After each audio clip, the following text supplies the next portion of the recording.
Some things are meant to be plain and simple. Ironically, that's what makes them stand out. Kumbaga sa donut, ito yung Bavarian flavor o yung original glazed. Nothing fancy pero hindi nakakasawa. It's not just a trend. It's a silhouette that defines timeless fashion at cultural influence. If there's a definition of damn, that's clean, pare ito yun. This is a quick review of the Triple White Air Force 1. Let's get right into it. Pag-usapan natin yung material. Solid yung leather quality and overall material ng pair. Hindi siya stiff at mararamdaman mo yung sturdiness at craftsmanship. Of course, hindi siya katulad ng ibang mas mahal na pares katulad ng Air Jordan 1, pero if you're just gonna use this for everyday lifestyle, this would last you for about 2 years.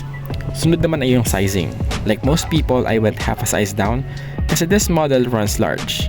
Ramdam naman yung stability kapag suot ko and there's still a whole lot of room sa toe box. Sa price, I actually got these below retail sa aftermarket green heels. 4,700 pesos.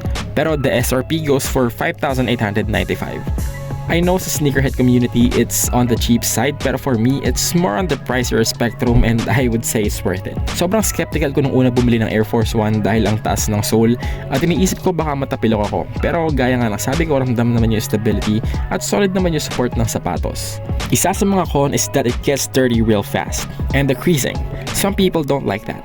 Pero ako personally, I like my sneaker a bit messy and besides, a white sneaker is like a blank canvas and over time, your story gets painted into that canvas to create your own personal masterpiece that tells a narrative.